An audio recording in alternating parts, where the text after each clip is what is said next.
y quizá un poco explicarles por qué cambiamos el horario. Generalmente nosotros lo hacíamos más temprano, pero hoy día estamos en una iniciativa de empezar a abarcar Latinoamérica. Y es por eso que nosotros estamos corridos como 2 o 3 horas, entonces ellos presentan a las 9 de la mañana. Porque nosotros en el tiempo, como clase ejecutiva, hemos realizado algunos cambios tecnológicos que hoy día nos permiten poder que la gente fuera de Chile pueda tomar nuestros cursos y diplomados. Es por eso de este cambio horario. Y bueno, y justo esta innovación tiene que ver un poco con nuestra temática del seminario hoy día, que queremos que en un futuro se transformen en webinars. Es por eso que también hoy día lo estamos transmitiendo vía streaming, pero con un moderador, para que la gente pueda interactuar. Así que toda la gente que ya se está conectando, están conectados a través de Adobe Connect, y los invito a hacer preguntas que después Marco se las va a traspasar a nuestro invitado. Bueno, y sin más, lo voy a dejar con nuestro invitado, que nos va a hablar de un tema que aparentemente está como súper en boga, pero por otro lado también nos genera muchas interrogantes. Entonces, hay poca gente que realmente sepa el tema, y nuestro profesor Michael es una persona especializada en el tema, viene recién doctorándose de Stanford, así que yo creo que es un privilegio tenerlo acá, y sobre todo pensando en la temática. Así que sin más, los dejo con Michael. Bienvenido.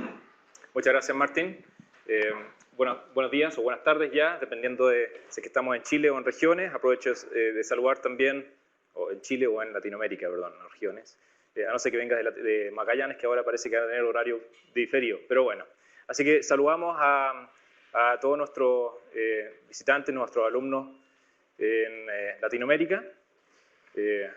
Creo que es una iniciativa interesante el poder difundir el conocimiento y de alguna manera fomentar el aprendizaje en la región. Así que aplaudo a Clase Ejecutiva por esta excelente iniciativa de empezar a habilitar las tecnologías para transferir mejor el conocimiento. Bien, yo les voy a hablar un poco acerca de algunos aspectos de la innovación. ¿Ya? Este seminario no logra, obviamente, abarcar todos los aspectos de la innovación, pero quiero darles un pincelazo acerca de algunos de los fenómenos, algunos de los factores que conducen a la innovación o en los lugares en los cuales emerge la innovación.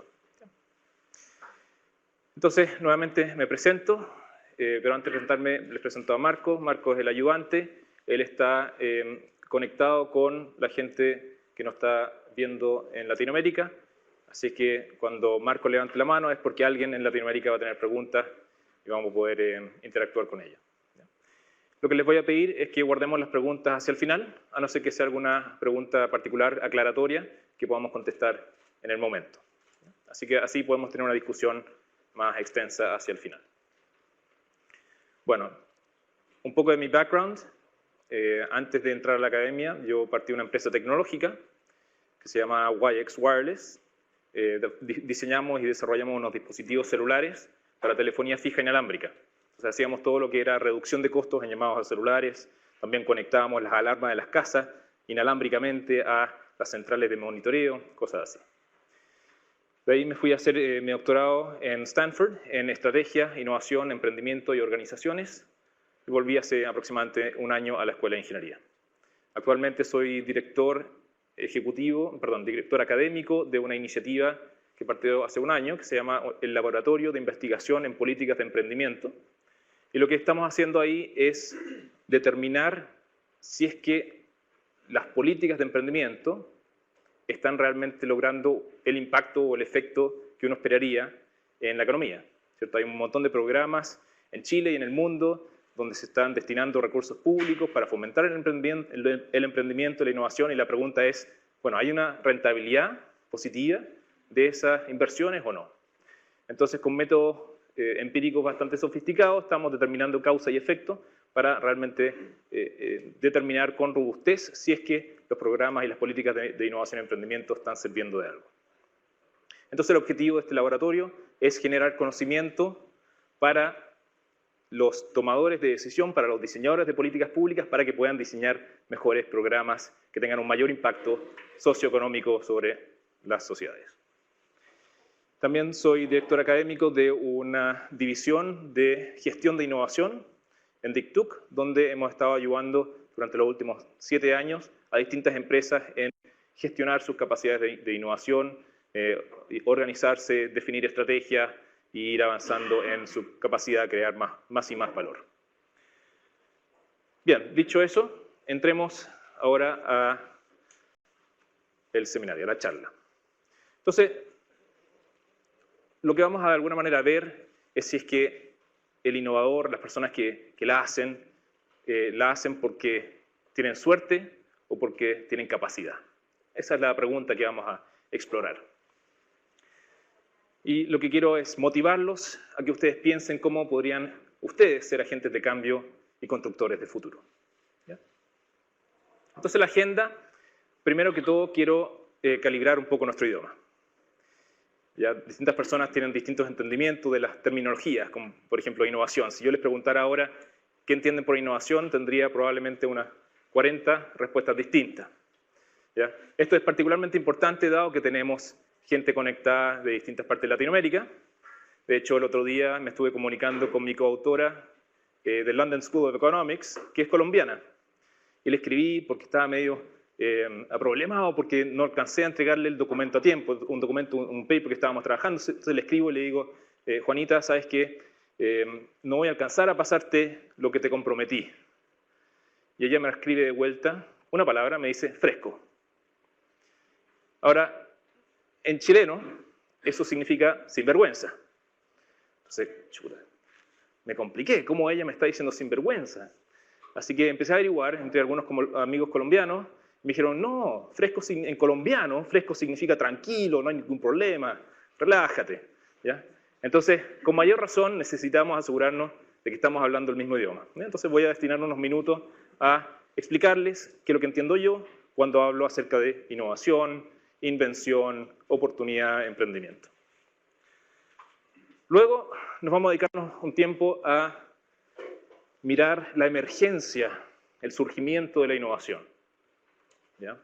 En particular, desde una óptica de confluencias sociales, tecnológicas, históricas, regulatorias.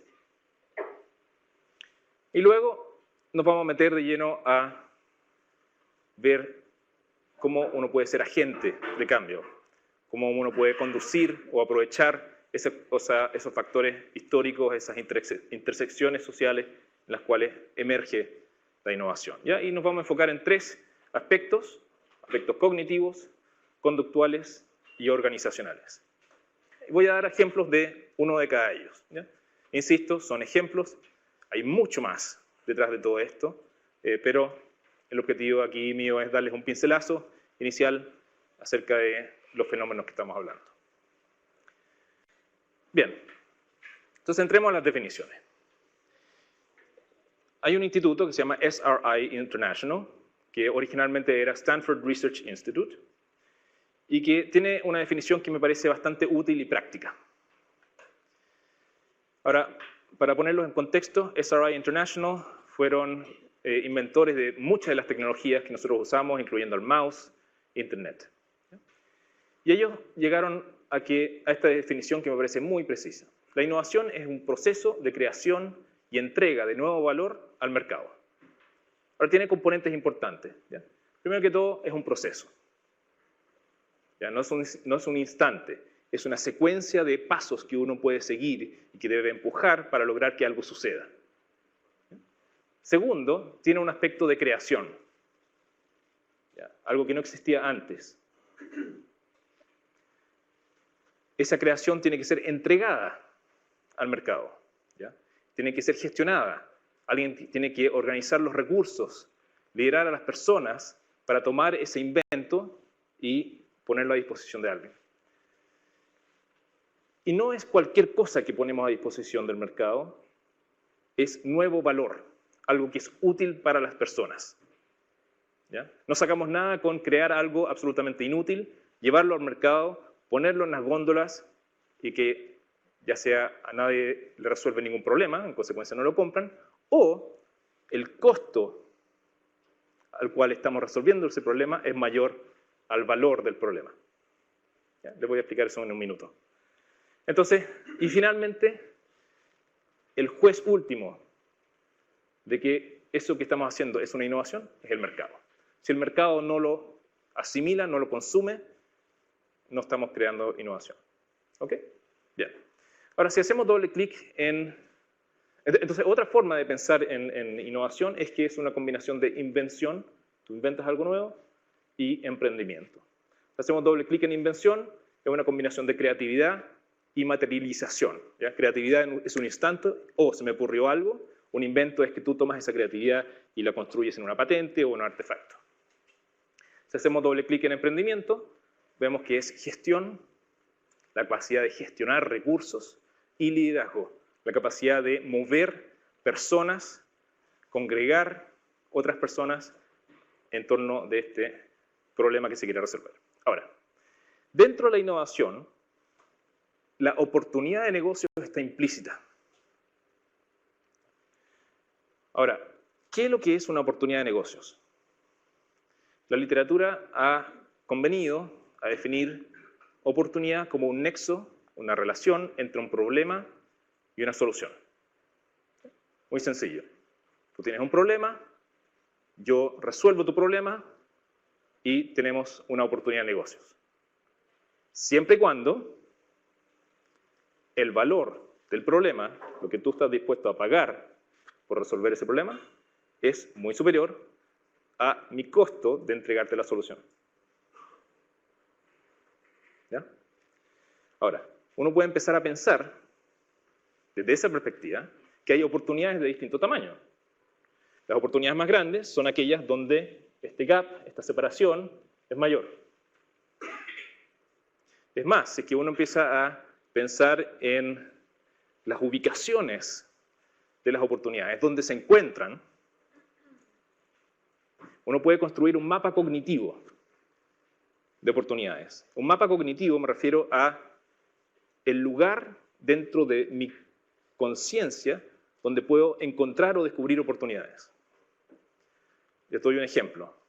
Oportunidades en China, yo nunca he estado en China. Oportunidades en China están cognitivamente distantes en mi entendimiento.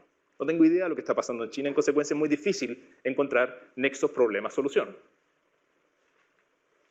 Ahora, por otro lado, oportunidades que son muy obvias, que están cognitivamente cercanas a mí, probablemente estén cognitivamente cercanas a muchos de ustedes en esta mesa, en esta sala. Estamos en el mismo país.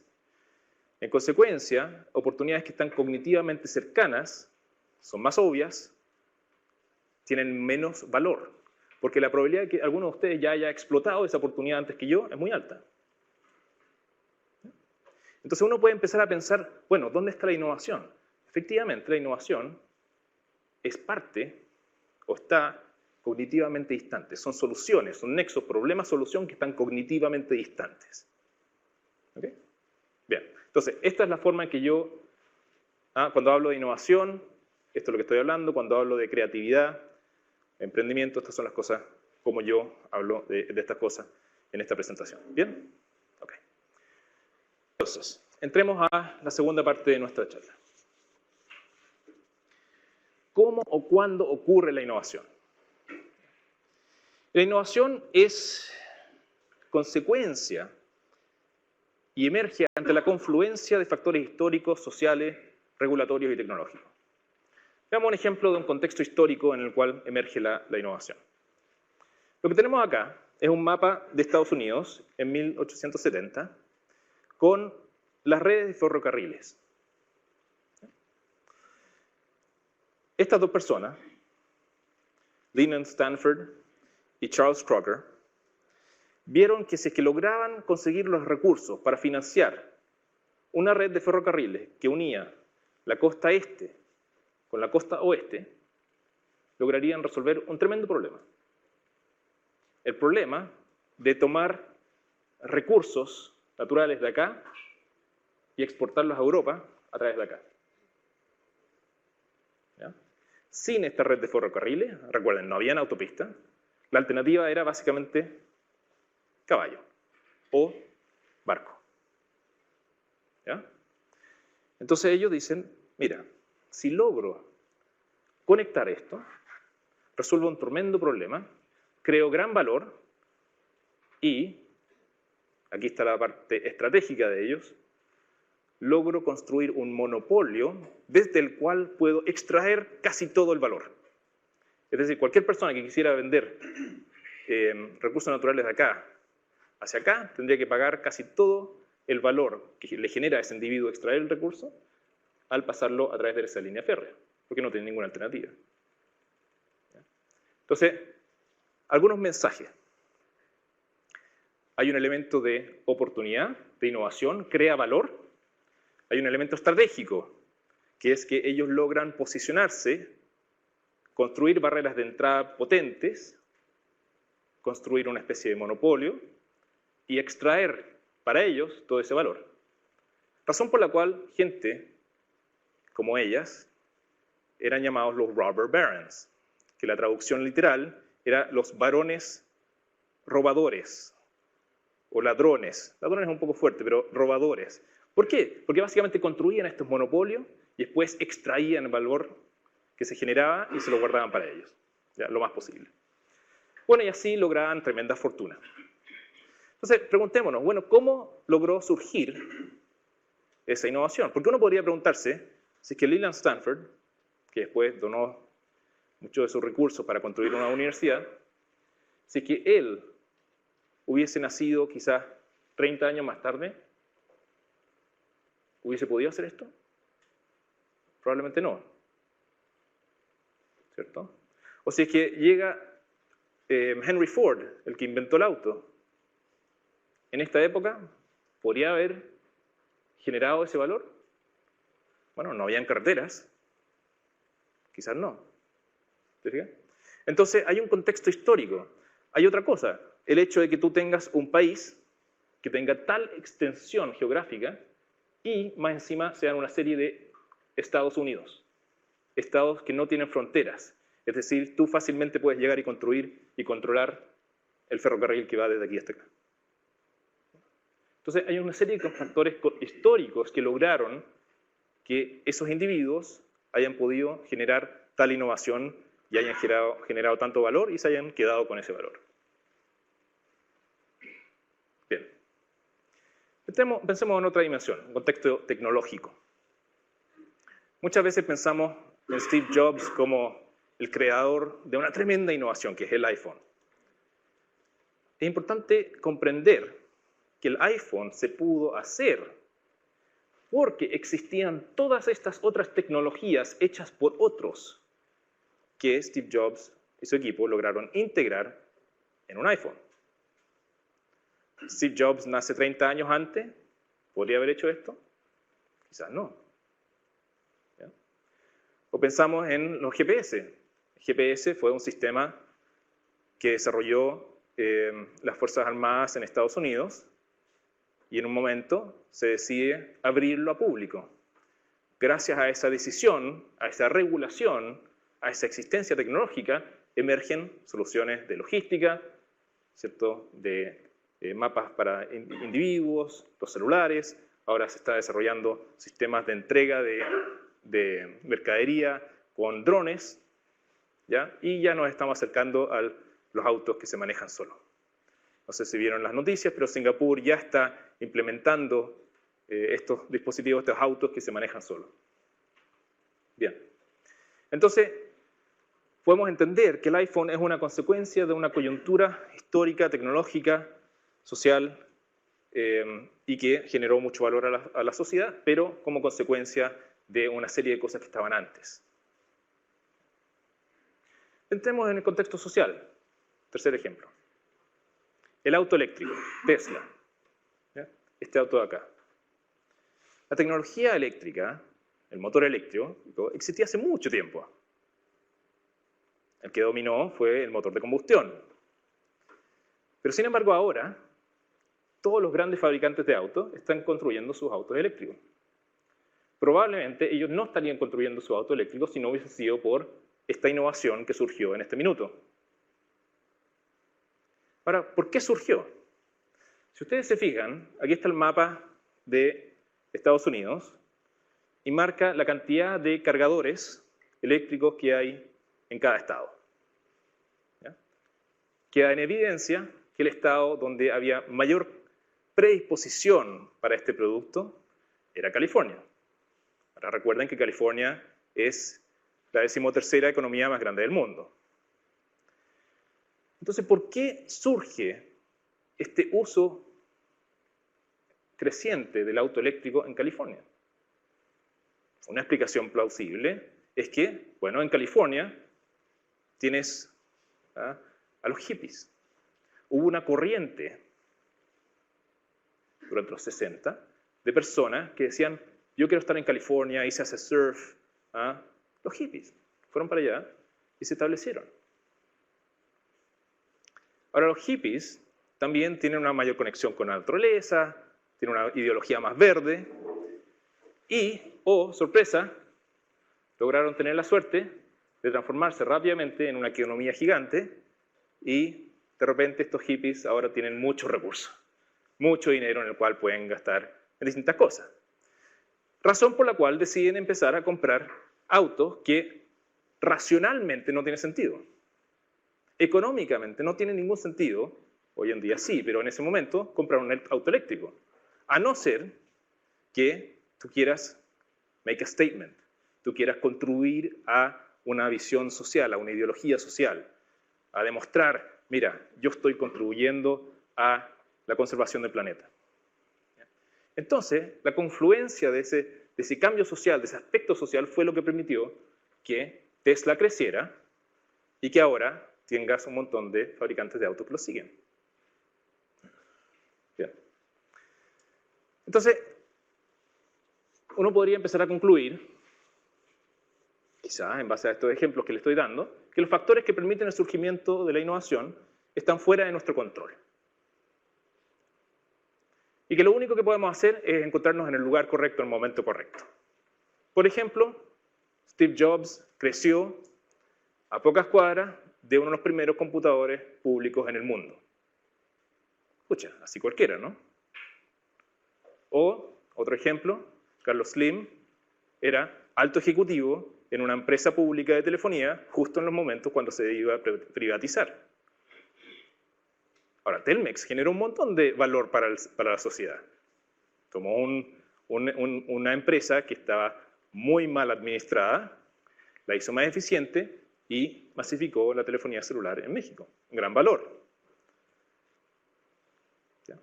Pero ¿qué pasa si es que Carlos Slim hubiese hecho la práctica en otra empresa? Hubiese entrado en ferrocarriles en vez de en telefonía. ¿Ya? La historia sería distinta. Entonces, pareciera ser, en base a lo que les estoy contando, que no hay nada que hacer para ser innovador. Hay que simplemente tener la suerte de nacer en el lugar correcto, en el momento correcto. Pero esta conclusión sería un poquito precipitada, ¿ya? Porque hay muchas cosas que podemos hacer como individuos y como organizaciones para capturar el potencial de innovación en los contextos históricos en los cuales vivimos. Miremos, por ejemplo, lo que nos dice Alfred Sloan. Alfred Sloan es considerado el padre de la industria automotriz.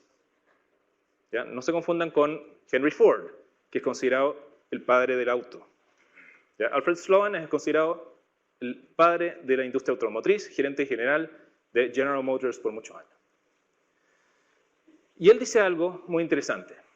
Dice que el éxito de la industria automotriz, que reemplazó al incumbente, que era la industria de ferrocarriles, fue producto de 3 acciones que logró liderar esta industria en sintonía con su visión. Primero, convencer al gobierno de construir autopistas. Brillante. Si no hay autopistas, es difícil vender autos. Convence al gobierno de que es muy valioso construir autopistas, abres el mercado para poder vender tus autos. Segundo, convence a las personas a consumir autos de la misma manera en que consume ropa. Hoy se me gastó la ropa, ya la voy a ir a cambiar. Oh, se ve más bonita esta otra ropa, un estilo distinto, lo voy a cambiar. ¿Ya? O sea, si lo piensan, sus autos, el primer auto que tenían probablemente todavía podría funcionar si es que ustedes lo cuidaran. Pero, ¿cuántos de ustedes tienen todavía su primer auto? Claro, ¿ven? Y tercero, convencer a las personas a comprar con crédito. ¿No tienes dinero para comprar un auto? No importa, págalo en cuotas.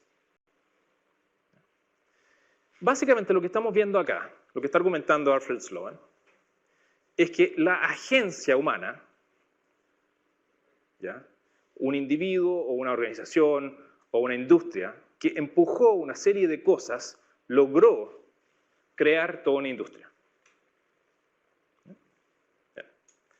Ahora tiene esta frase que me gusta harto, que dice, tiene que haber un pionero, un individuo que tiene el coraje, la ambición para sobrepasar los obstáculos que siempre emergen cuando uno trata de hacer algo que valga la pena, especialmente cuando es nuevo y diferente.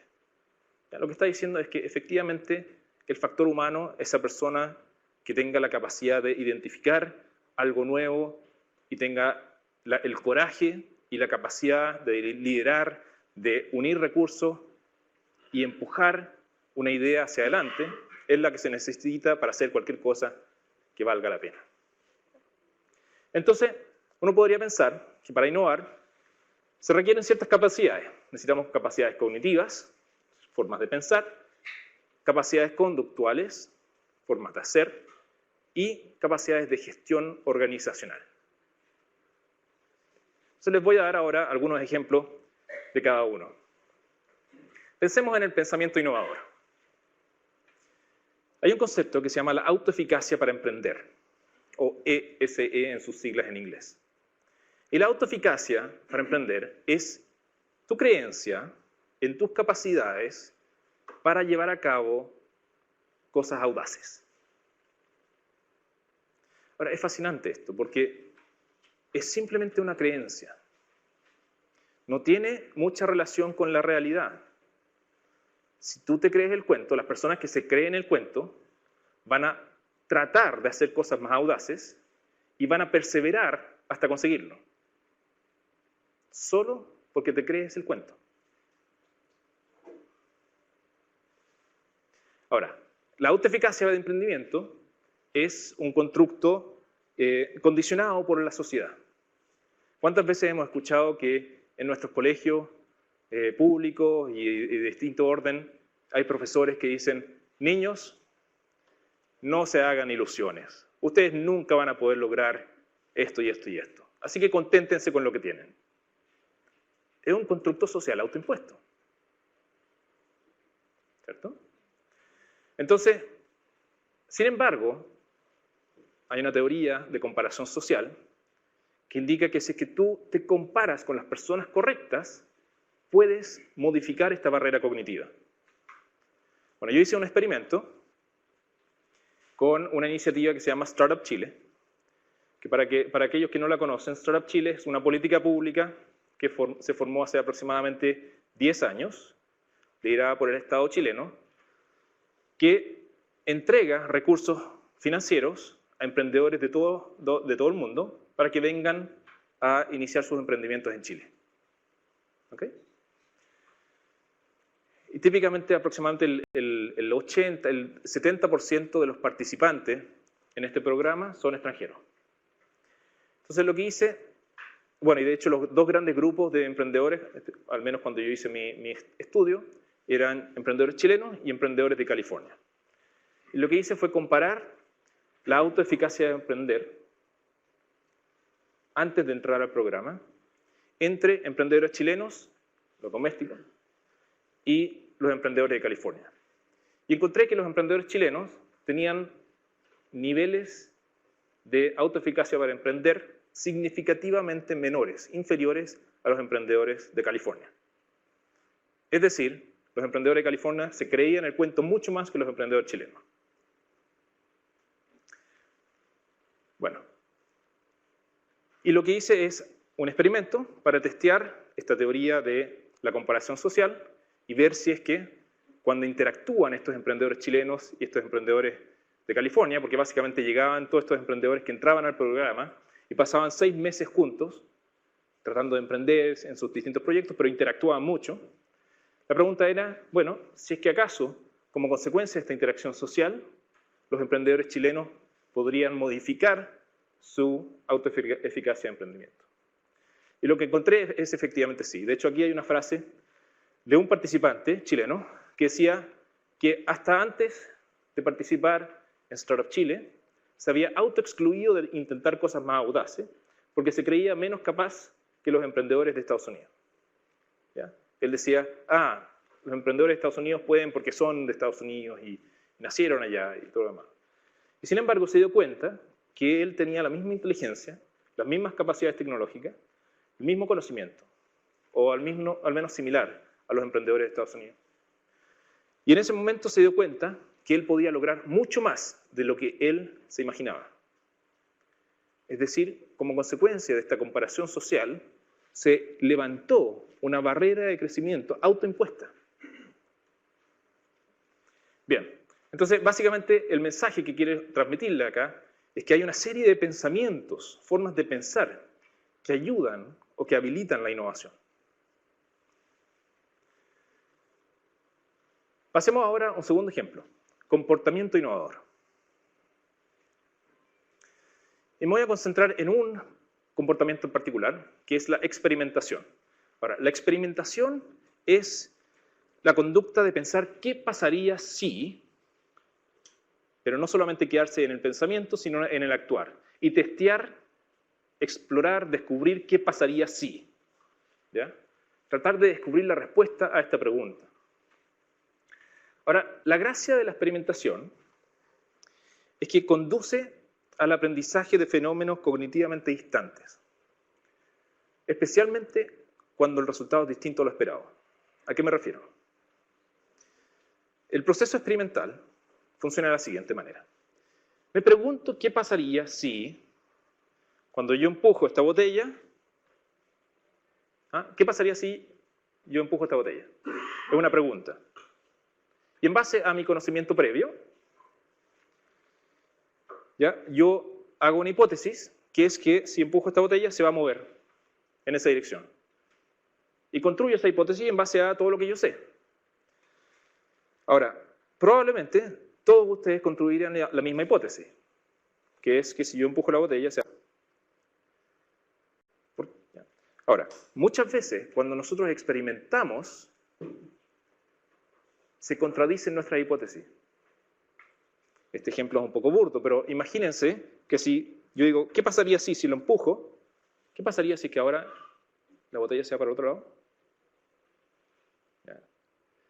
Y ahí es donde descubro, wow, encontré algo cognitivamente distante, que no era obvio. Entonces, le estoy dando un ejemplo de cómo la experimentación te ayuda a descubrir oportunidades que están cognitivamente distantes. Bien, entonces aquí hice otro estudio con una iniciativa que se llama Innovation Core, que surgió el año 2012 aproximadamente, liderado por el National Science Foundation en Estados Unidos, donde le hice a grupos de emprendedores que construyan su modelo de negocios y que semana a semana vayan validando o construyendo o adquiriendo información para descubrir si es que su modelo de negocio es bueno o no. ¿Ya? Y el modelo de negocio tiene aspectos de oportunidad, que es la relación entre la propuesta de valor y el mercado, ¿cierto? El nexo, solución, problema. Pero también tiene aspectos de estrategia, cómo vas a lograr conectarte a tus clientes, cuáles son las tareas estratégicas, los recursos estratégicos, etc. Y tiene otro elemento importante, que es la comparación entre el costo de la solución y el valor del problema, ¿cierto? Tiene que ser positiva esa diferencia para que valga la pena hacer lo que quisiéramos hacer. Ahora, el tema es que la primera semana se sientan estos emprendimientos, estos grupos de emprendedores, y dicen, mira, yo me imagino que mi modelo de negocio correcto es este, y lo describen. Y semana a semana tienen que imaginarse cuáles son las hipótesis que subyacen este primer modelo de negocio. Tienen que identificarlo y tienen que diseñar formas de testear esta hipótesis. Y salen y empiezan a testear esta hipótesis con entrevistas, con experimentos. Y semana a semana, si se fijan en este ejemplo, ya estamos en la semana 6, van agregando aspectos que no se les habían ocurrido inicialmente, las estrellitas son cosas nuevas, o van eliminando cosas que ellos pensaban que eran correctas, pero en realidad no lo eran. Entonces, van avanzando hacia un proceso de validación de su oportunidad y su estrategia. Entonces, lo que testeé acá es si es que el comportamiento de determinar hipótesis inducía a un mayor refinamiento de tu modelo de negocio, o una llegada más acelerada a tu oportunidad. Y lo que encontré es que efectivamente los equipos que definían hipótesis, que decían qué pasaría si, y diseñaban un experimento para testearlo, son los que más cambios hacían dentro de su modelo de negocio. Ahora solo les muestro aquí los refinamientos, los cambios en las lógicas de oportunidad, que eran esta y esta, pero los resultados son consistentes también en las lógicas estratégicas. Es decir, las personas que decían diseñaban hipótesis también cambiaban más en su forma de explotar la oportunidad. Entonces este es un ejemplo de comportamiento. Vamos ahora a un ejemplo de gestión organizacional.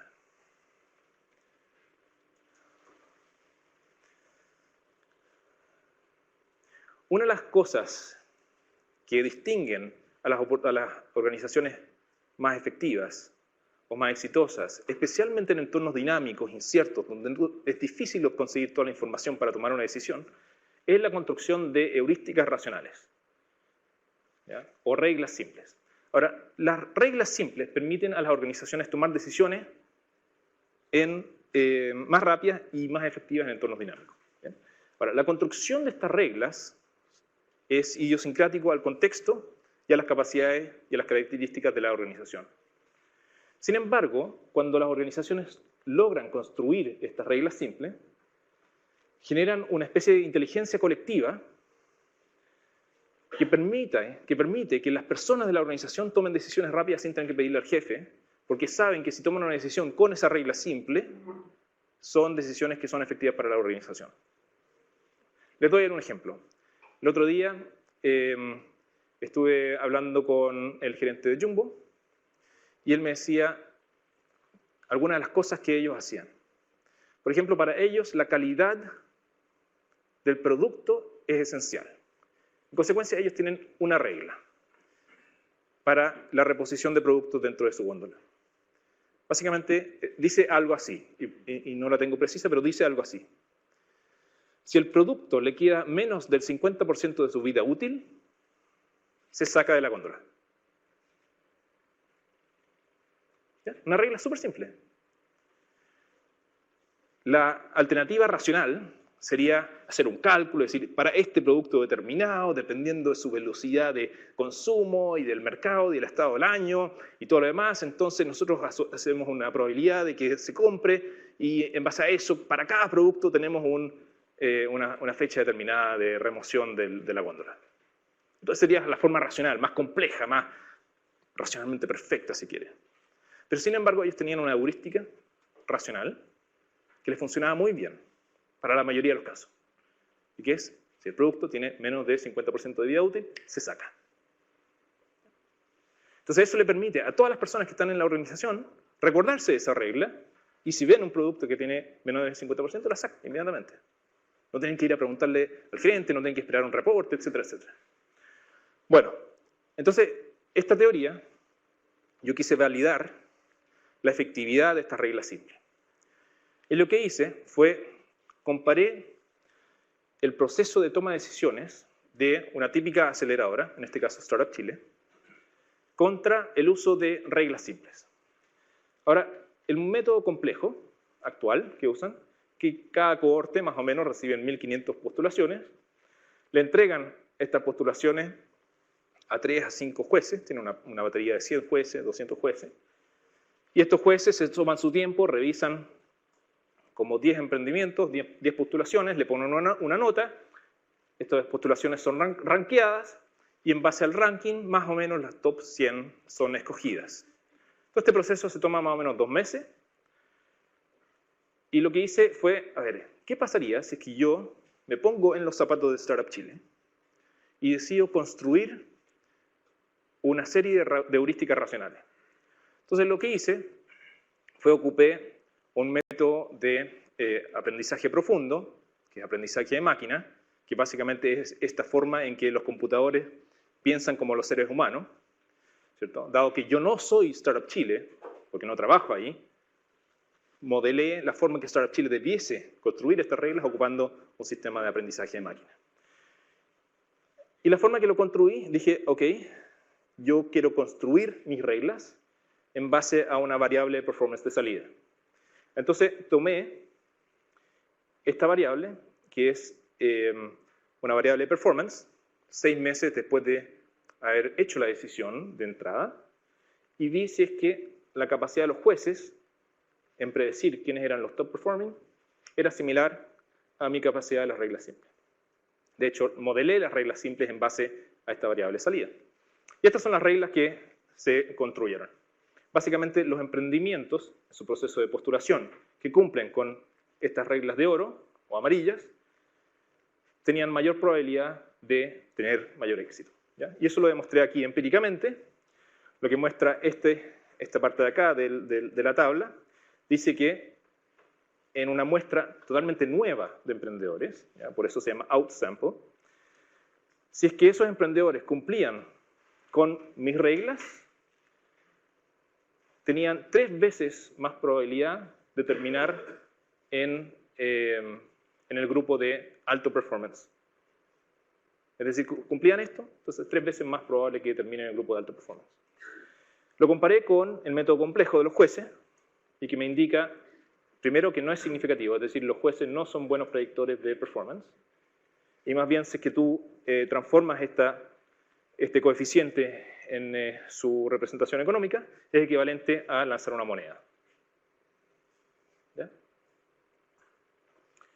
Entonces, básicamente lo que demostré acá es que hay ciertas capacidades de gestión organizacional que bien pensadas, puedes implementarlas en las organizaciones para que las organizaciones tomen decisiones más rápidas y más efectivas. Solo un último ejemplo con esto y después podemos contestar tu pregunta.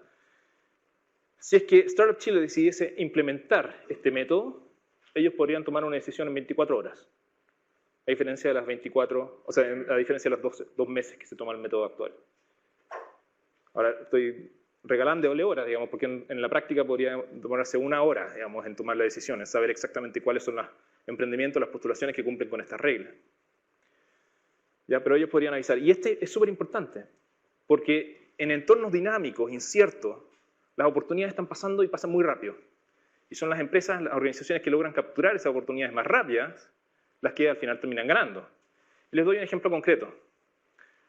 Startup Chile tiene el siguiente problema. Postulan 1.500, seleccionan 100, y al final de los 2 meses llaman a los 100 y les dicen, ok, ustedes quedaron seleccionados. Y aproximadamente el 20% de los 100 les dice, mire, ¿sabes qué más? Ya encontré otro financista. ¿Y adivinen qué? Esos 20 que deciden no aceptar la invitación son los de mayor performance. Es decir, Startup Chile, por demorarse en tomar una decisión, está dejando que esas oportunidades de emprendimiento se vayan a otro lado. Bien. Ok, tú tienes una pregunta. ¿Le podemos pasar el micrófono para que...? Es que tenemos gente conectada de Latinoamérica para que... A propósito del aprendizaje máquina, ¿cómo incorporaste en ese modelo la dimensión ética y valórica en términos que cuando el juez está tomando una decisión sobre algo que está viendo, está incorporando todo su background valórico y ético? ¿Cómo tú aislaste esas dimensiones en el modelo que armaste? Ya, la pregunta para quienes no escucharon es ¿cómo incorporas la componente ética dentro de este proceso de decisión? Y es una excelente pregunta y si no te importa podemos dejarla para cuando termine ya las presentaciones, ¿ok? Así que retomemos eso cuando termine. Bien, entonces, conclusión. La innovación como proceso de creación y entrega de valor al mercado depende de factores externos e internos, ¿ya? Entonces, sí, hay un contexto histórico, social, tecnológico que no debemos ignorar. Pero si desarrollamos las capacidades correctas, podemos primero interpretar y entender estos factores externos y predecir ¿ya? Cómo estos factores externos pueden eventualmente confluir para habilitarnos ciertas oportunidades. Podemos también activar las capacidades internas que nos permitan descubrir estas oportunidades de alto valor que se presentan en estos momentos, en estas coyunturas. Y finalmente, podemos aprender a gestionar las organizaciones para que puedan ser más efectivas en la creación de oportunidades y captura de valor. Bien, entonces, si entendemos la innovación como una forma en que las personas, organizaciones o sociedades atienden las necesidades de otras personas, esta es una ciencia que podemos aprender a manejar mejor. Así que los invito a seguir explorando este tema y ojalá puedan transformarse en agentes de cambio y autores del futuro. Muchas gracias.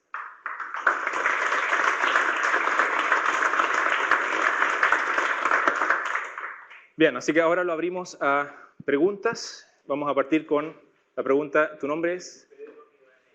Pedro. La pregunta de Pedro.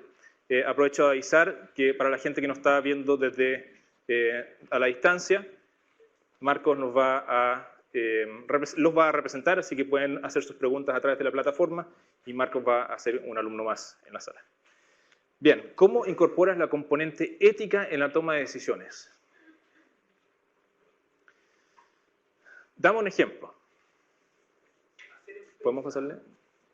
¿Cierto? Pero dame un ejemplo. Veamos. Un ejemplo. Hacer empresa en un modelo, lo quiero llevar a reduccionismo. ¿Ese micrófono estará funcionando bien o no? ¿Perdón? Ahora sí. Sí. Ahora sí. Hacer empresa lo voy a llevar a reduccionismo para que se entienda. Desde una mirada neocapitalista depredadora es muy diferente a un modelo pensado desde el neocooperativismo, por ejemplo. Entonces la ética que se instala en una evaluación y en otra es diferente. Ya, entonces pensemos en cómo los jueces incorporarían un factor ético. Porque básicamente los jueces son mandantes. Los jueces trabajan para este programa de selección y el programa de selección le dice evalúe este emprendimiento en base a su potencial de crecimiento, en base a su rentabilidad, en base a su factibilidad, por decir algo. Entonces los jueces están tratando de decir, mira, es factible, es rentable, tiene alto potencial, sí o no, y le ponen una nota. Ahora, ¿cómo funciona el sistema de reglas simples? Lo que llega y dice, ok, ¿cuál es la función que tú quieres maximizar? Y en este caso, tú quieres maximizar rentabilidad, crecimiento, potencial. Entonces la variable de performance que usas en este minuto, en este caso, es justamente, lo que dice acá, es si es que ganaban o no ganaban el Demo Day. Entonces, básicamente, el sistema de reglas simple estaba siendo diseñado en función de optimizar si es que ganaban o no el Demo Day.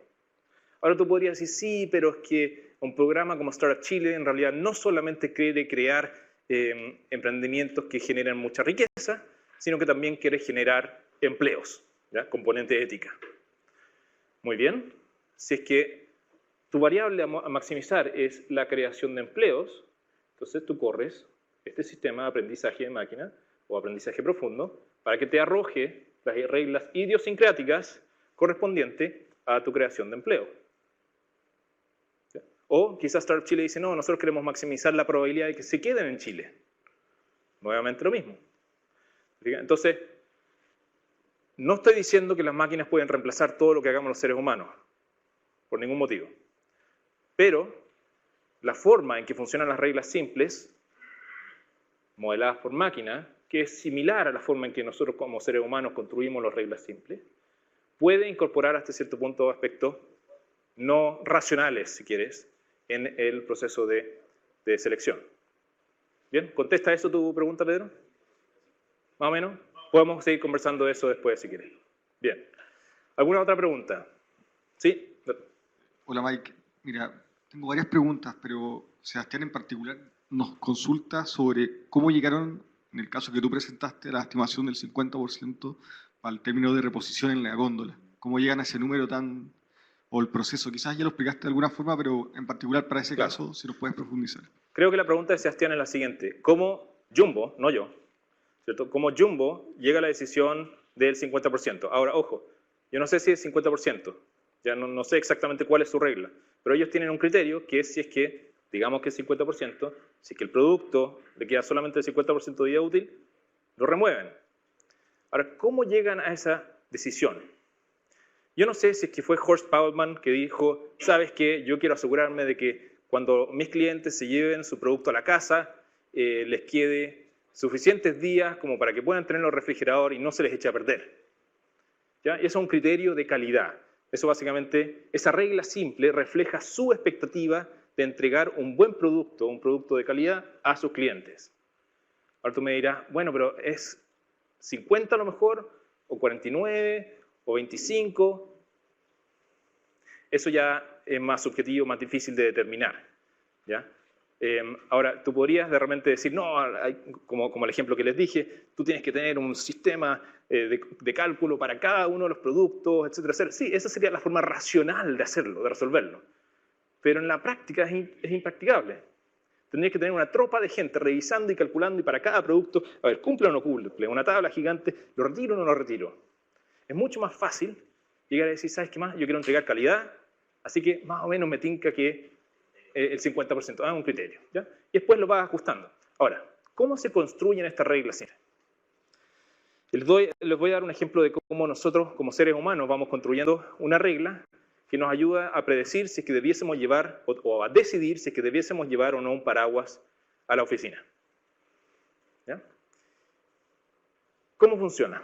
Un día tenemos que tomar la decisión, nunca antes habíamos tomado la decisión, miramos para afuera, decimos, está soleado. No tengo idea si es que va a llover o no va a llover. Pero espérate, tengo cierta información. La lluvia proviene de las nubes, en consecuencia, parece que no va a llover, salvo y no me llovió. Fantástico. Esa variable, que es sol en la mañana, aumentó un poco el peso de mi construcción de la regla simple. Entonces, la próxima vez que yo me levante en la mañana y diga, está soleado, no voy a llevar el paraguas, básicamente esa regla hasta el momento funciona. De repente un día me despierto, miro para afuera, está nublado. Y digo, chuta, nube, no sé, ya, voy a llevar mi paraguas. Porque en la teoría sé que el agua viene de las nubes y salgo y no me llueve. Entonces digo, pucha, esa regla no me funcionó. Entonces, al día siguiente, de repente veo nubes y salgo y me llueve. Chuta, ¿qué pasó esta vez? Digo, es que esta vez había viento y era invierno.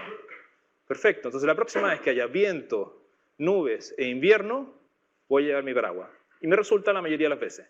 Y entonces ahora yo construí una regla simple, que es, si está soleado, no llevo paraguas.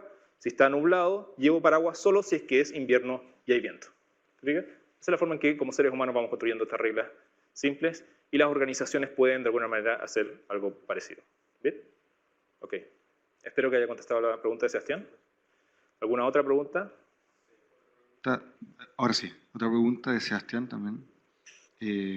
Pregunta por las metodologías de Lean Startup. ¿Qué tan eficientes son o si has tenido experiencias tú al respecto? Ya, la pregunta de Sebastián es la metodología de Lean Startup.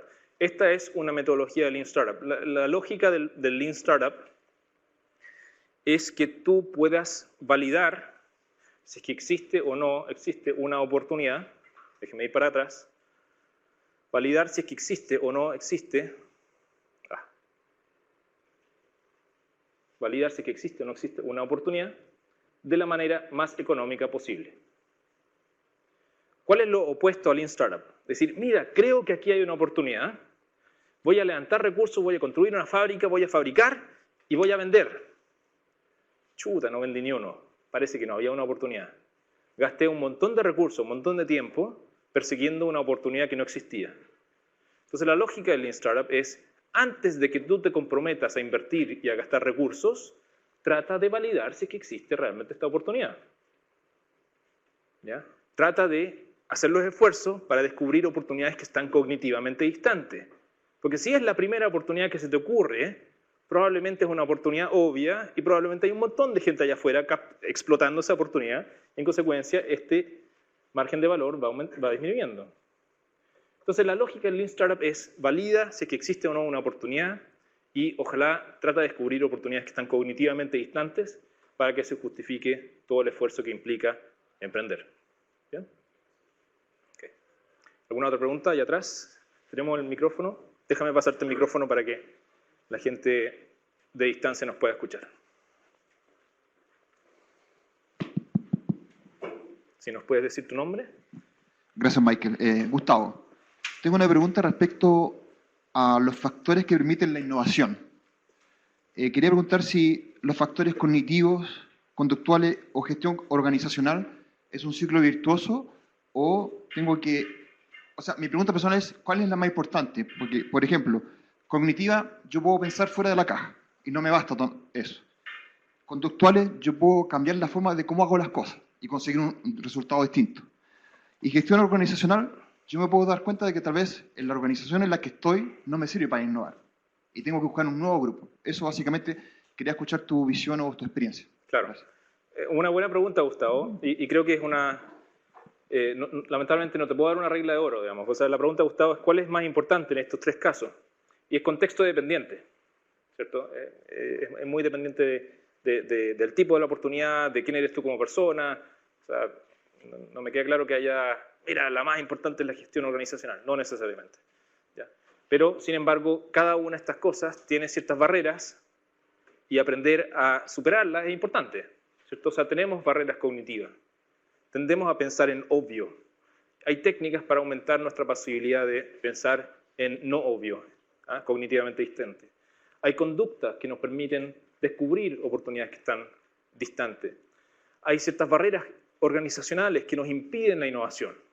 Incentivos, estructuras, culturas, ¿ya? Entendiendo cuáles son esos aspectos que impiden la innovación, nos permiten también construir las formas de bypassear, como dice Alfred Sloan, ¿cierto? Sobrepasar los obstáculos que siempre están ahí en el camino de la innovación. Entonces, más que decidir cuál es la más importante, yo creo que lo importante es comprender el fenómeno subyacente para luego poder diseñar las formas de sobrepasar los obstáculos que vas a encontrar. ¿Sí? Profesor Makhlouf. Solo una pregunta. La forma en que nosotros entendemos innovación, principalmente viniendo de una escuela de ingeniería, es como innovación tecnológica. De pronto hay algo nuevo en un producto o en un proceso productivo, qué sé yo. Fíjate la transparencia que mostrabas de Sloan, fantástico, pero es como la innovación en un modelo de negocio. Me encantaría que comentes un poquito este contenido de la innovación. ¿Dónde lo ves tú? ¿Es el producto, es el proceso, es el modelo de negocio, es la forma de hacer las cosas? ¿Es qué? Así Sí. que hay algo que nos puede ayudar a entender. Excelente pregunta, gracias. Mira, yo creo que la respuesta hasta acá, ¿cierto? Es la creación de algo nuevo, ¿ya? La invención, como está acá, de algo nuevo.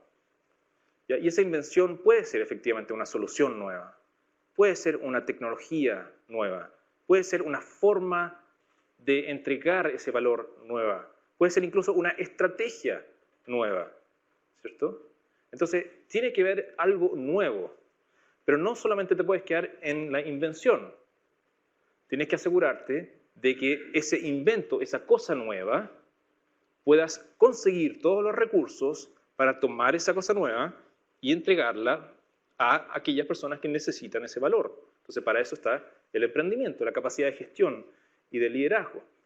Ahora, al final, lo que nosotros estamos tratando de hacer es crear nuevo valor y hacer llegar ese valor a las personas.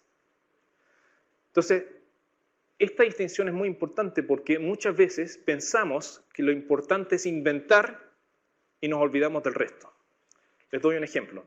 En Chile, yo recuerdo cuando estaba formando mi empresa, el año 2003 más o menos, íbamos a visitar a distintas personas, habíamos desarrollado un dispositivo tecnológico, y lo primero que nos preguntan es, ¿patentaste? No, no hemos patentado porque nuestro modelo, nosotros creíamos que nuestro modelo no se justificaba a patentar. Nos decían, no, pues tienes que patentar. ¿Pero por qué? No, porque es lo importante, es lo que hay que hacer.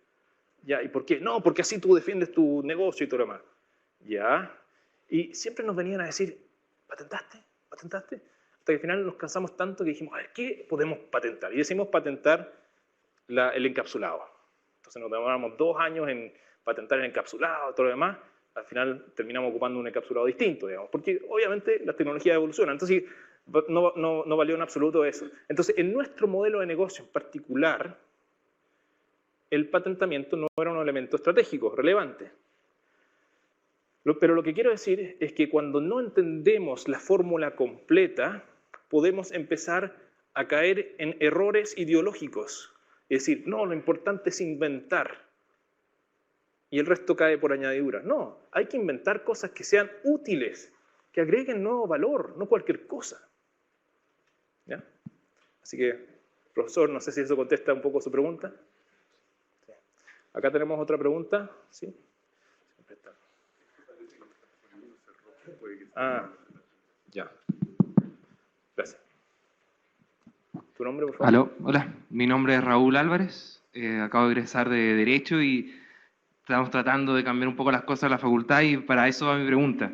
También estoy haciendo el curso de Coursera que prestan en la Facultad de Ingeniería online de manera gratuita y mi pregunta es, además de Startup Chile, por ejemplo, de los coworks que se están implementando en el país y de distintas políticas que se están implementando, ¿qué factores faltan en Chile y en Latinoamérica para hacer esto realidad? Que la innovación se entienda como una ciencia y se potencie y se entienda el gran valor y los resultados que tiene. A ver, gracias Raúl, ¿no? Gracias Raúl por esa pregunta, es interesante, pero nuevamente, como todas las preguntas que me han hecho, no tiene una respuesta simple. Pero déjame darte un pequeño atisbo de respuesta. Lo que tengo en esta columna, y no les mencioné, son las oportunidades, perdón, los comportamientos, behaviors, para descubrir oportunidades. Los comportamientos para descubrir oportunidades.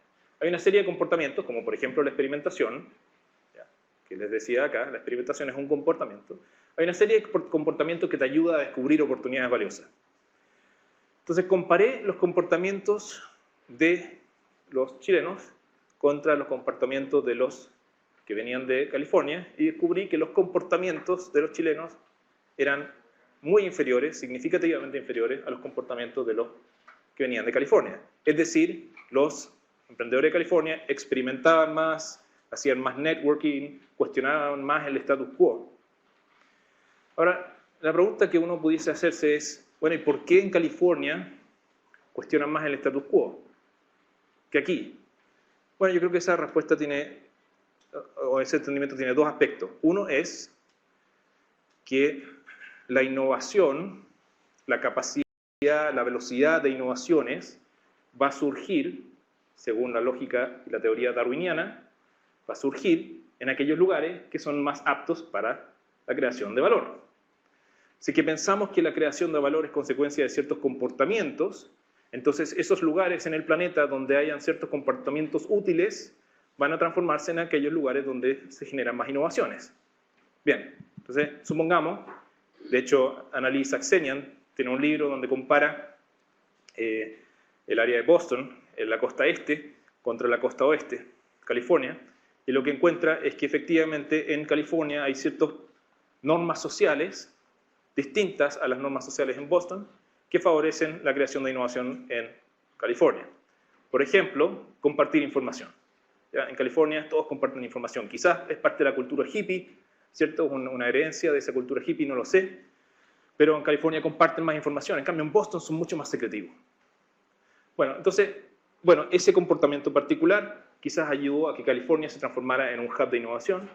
Y ahora viene la segunda parte, que es, una vez que se transforma en un hub de innovación y tiene ciertos comportamientos, quizás las personas que van y se inmersan en esa sociedad empiezan a asimilar esos comportamientos útiles y se hacen más innovadores. Entonces lo que descubrí acá, nuevamente en la misma forma que cambiaron las formas de pensar, los comportamientos de los emprendedores chilenos cuando interactuaron con los emprendedores de California mejoraron.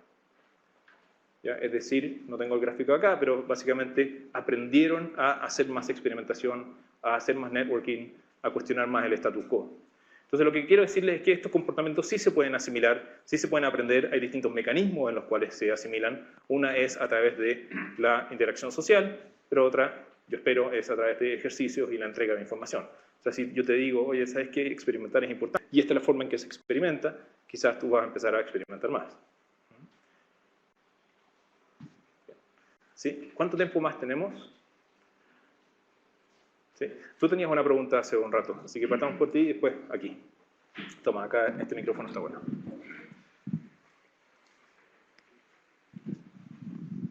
Hola, buenos días. Mi nombre es Andrés Toro. Te voy a hacer una pregunta que tiene como una respuesta, pero quiero saber tu opinión sobre la respuesta. La definición de innovación te ha basado mucho en la creación, y cuando dices creación, creación de, entre comillas, algo nuevo. ¿Siempre tiene que ser algo nuevo o puede ser algo significativamente nuevo? En el caso del automóvil eléctrico, el automóvil existía. Entonces, y voy al final de la definición, que cree valor en el mercado, sea innovación pequeña, mediana o grande, el quid del asunto está en que sea grande o pequeña esa innovación genere valor, ahí está el punto clave, o siempre tiene que ser algo realmente nuevo, desde cero. Esa es una excelente pregunta y hay dos partes a esa pregunta, creo yo. Uno es que nuevo es contexto dependiente, ¿cierto? Quizás traer el auto eléctrico a Chile es nuevo para Chile, pero ya es viejo para California. Entonces, hay un área gris ahí, que es lo que es novedad, primer punto. Segundo punto, hay tres puntos en realidad que quiero transmitirle. Segundo punto, mientras más valor agreguemos al mercado, pasan dos cosas.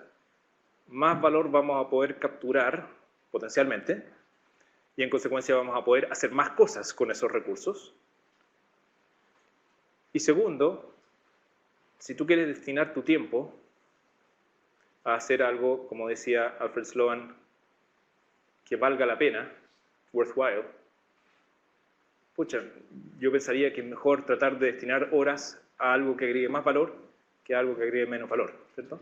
Pero al final, cuando tú entiendes esta forma de pensarlo, puedes empezar a tomar mejores decisiones, ¿cierto? No es simplemente, cualquier cosa, lo primero que se me ocurra, voy a gestionar los recursos para entregar ese nuevo producto o servicio al mercado. Pucha, pero es que el tema del valor también es relevante. Y descubrir oportunidades de más valor están cognitivamente distantes, hay técnicas para tratar de descubrirlas, así que tú las puedes aprender. ¿Te hace sentido? ¿Sí? Bien. Y aquí tenemos una pregunta más, creo. Creo que tú la tenías. ¿Tú estabas hace más rato? Ya. Entonces tú y después.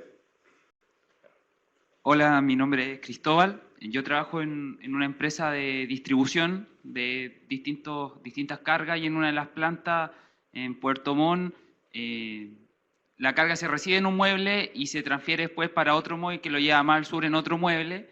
A un trabajador se le ocurrió ponerle a un mueble ruedas, digamos, y podían ocupar el mueble, aprovechar el espacio de otra manera, aumentó la productividad, disminuyó los tiempos, etc.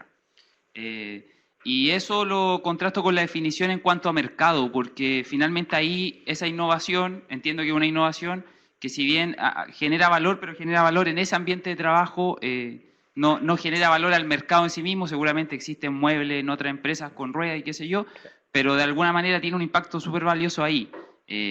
¿La definición de mercado cabe o no cabe en este ejemplo? Sí, esa es una excelente pregunta, muy buena acotación. La forma que yo interpretaría mercado es personas. ¿Es útil para las personas o no es útil para las personas? ¿Alguien está dispuesto realmente a pagarte algo, subirle el sueldo a ese personaje por haber inventado esa cosa? ¿Te fijas? Entonces pensemos en mercado en el sentido amplio de soluciones para las personas. Sí, y ahora sí que sí, te toca a ti. Me llamo Daniel Alfaro y quiero hacer un poquito una pregunta quizás algo más específica. Usted habla sobre innovación, como lo dice su definición, un proceso de creación y entrega de nuevo valor al mercado. Pero quería preguntarle, en un modelo de negocio que resulta ser, creo yo, el más difícil y el más atípico, que es cuando es una fundación o una ONG, que no persigue el lucro ni ser, qué sé yo, ganar mucho dinero, mi pregunta es, una vez generado el valor, ¿cómo puedo capturar el valor en ese tipo de empresas para hacerlas sustentables y para mantenerlas en el tiempo? O sea, entendiendo como innovación, obviamente, generar un impacto social. Mira, una excelente pregunta. ¿Cómo capturo el valor que estoy creando? ¿Cierto? Porque la ONG, no sé, por ejemplo, Enseña Chile, efectivamente está sirviendo para alguien, desde el profesor que destina su tiempo a no seguir su carrera profesional, sino que ir a enseñar, hasta el alumno que está recibiendo ese beneficio. Hay un valor que se está generando. La pregunta que tú haces es, bueno, ¿cómo capturamos ese valor? En el caso de Alfred Sloan, perdón, de Leland Stanford y su colega, que básicamente pusieron ese tren y construyeron un monopolio, ellos pudieron capturar todo ese valor. Lo capturaron enterito. En el caso de Enseña Chile, pucha, es bien bajo lo que pueden capturar, a pesar de que están generando mucho valor. ¿Sí? Entonces, la forma de capturar valor, nuevamente contexto dependiente, pero tiene que ver con cómo tú diseñas tu modelo de negocio. Entonces, como les decía acá, esta es una forma de representar un modelo de negocio. Tú defines tu oportunidad, que es tu relación entre el problema, los usuarios, y la propuesta de valor, la solución, pero tienes que ir también pensando cómo logras construir relaciones con los clientes, cómo logras construir canales de distribución, cómo logras desarrollar actividades que son únicas, especiales a ti y que no son fáciles de replicar, ciertos recursos también, etc. ¿Ya? Entonces, claro, cuando tú llegas y decides que quieres construir una organización, ya sea una ONG o una empresa, tienes que tener en consideración todos estos elementos. No solamente el tamaño de la oportunidad, sino también cómo vas a explotarla y cuánto de ello quieres explotar. Porque es tu decisión, si es que tú construyes una posición monopólica, ¿qué vas a hacer con esos recursos? ¿Los vas a donar a una universidad, como lo hizo Stanford? ¿O otros va a quedar para ti? Ahora, volviendo a tu pregunta, antes de que vayamos para allá, hay un tercer factor con respecto a la definición de innovación, que hay que tener en consideración. Y esto lo podemos ver, de hecho lo veo extensamente en la clase de comportamiento innovador que yo hago, que hay ocasiones en las cuales tú estás creando algo nuevo, que en principio racionalmente agrega nuevo valor, pero sin embargo el mercado no te lo compra. Es decir, objetivamente tú tienes esto, pero el mercado no te lo aprecia. Y eso tiene que ver con la legitimidad de la solución que tú estás dando. ¿Ya? Y hay muchos casos de empresas que se adelantaron a su tiempo, construyeron soluciones tecnológicas que en teoría generan valor, pero no fueron capaces de subsistir porque para el mercado, para las personas, no era una solución legítima, a pesar de que racionalmente sí se da. Así que esos son algunos de los sabores que uno tiene que empezar a entender. ¿Tienes una pregunta? Sí. Ya, pero aquí teníamos una pregunta primero y después vamos a Marcos. Sí, gracias Michael. Mi nombre es Cristóbal. Mi pregunta es, ¿qué bibliografía nos podrías recomendar para profundizar en las tres capacidades que mencionaste de cognitiva, conductuales y gestión organizacional? Ya, es una gran pregunta. Mira, a ver, la respuesta rápida sería tendrías que hacer un doctorado en este tema, ¿ya? Y básicamente esto es una consecuencia de una sintetización, la forma en que yo interpreto las cosas y esto no lo estoy copiando de un libro de alguna manera. Entonces, he leído y he estudiado distintas cosas que me hacen darme cuenta que estos son tres factores importantes.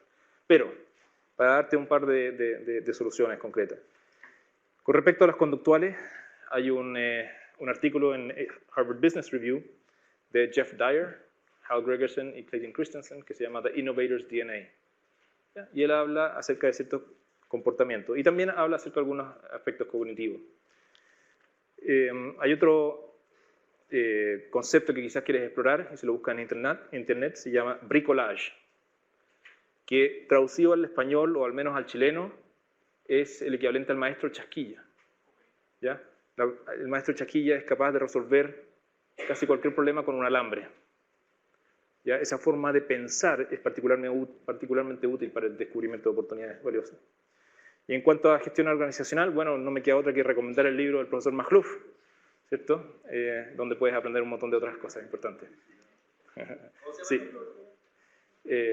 Profesor Makhlouf, el libro, ¿cómo se llama usted? Los desafíos de la gestión de lo formal a lo sutil, exacto, que es una visión más soft del management. Hay otra que es más hard, más cuantitativa, no está en ese libro. Ahí está esta visión conductual, ¿no? Excelente. ¿Ya? De lo formal a lo sutil. ¿Bien? Sí. A ver, un complemento, ¿ya? ¿Tenemos el micrófono a mano? Sí. Y de ahí nos vamos a Marcos. Sí. Sí, solo un complemento a lo que preguntaba él. En Pared Cognitiva hay un libro de un señor, creo que se llama Bono, que se llama Los 7 sombreros. Los distintos sombreros, y en conductuales hay otro que hizo que se llama Los 7 zapatos, creo. Eso no lo conocí. Puede ser también útil para esos dos aspectos. Gracias. Sí. Marcos, ¿tú tienes un par de preguntas? La pregunta viene de Carlos y pregunta ¿cómo se puede mejorar la cultura innovadora en ambientes tradicionales donde hay como una cierta resistencia a innovar. Si nos puedes recomendar algo, ¿cómo lo ves tú? Sí, buena pregunta. Entonces la pregunta es, ¿cómo cambiar la cultura organizacional? La respuesta de un economista sería cambiando los incentivos, ¿cierto? La respuesta de un sociólogo sería generando nuevas normas, nuevos patrones. Así que si tú empiezas a empujar estas dos palancas y entiendes cómo ciertos incentivos van a modificar tus conductas o cómo ciertas normas también modifican tus conductas, tú puedes de alguna manera manipular a las personas, a los grupos sociales para que se comporten de ciertas maneras útiles. ¿Ya? Así que, pero la respuesta específica es mucho más extensa porque tienes que entender específicamente cuál es el problema, cuál es la modificación de conducta que quieres lograr y de ahí ir pensando en las palancas o el diseño de palancas que quieres usar. ¿Ya? Sí. Gracias. Bien. ¿Alguna otra pregunta? ¿Estamos ya a tiempo, profesor Magluf? No, estamos súper bien en el tiempo y lo único que queda hacer, Mike, es agradecerte esta estupenda presentación y que hayas hecho el esfuerzo de prepararnos algo que sin ninguna duda nos deja reflexionando en este tema que es tan relevante, que es el tema de la innovación, porque es la forma en que los países son capaces de progresar en último término y crear riqueza, pero sobre todo crear bienestar para todos. Así que, ¿por qué no le agradecemos con un aplauso cariñoso?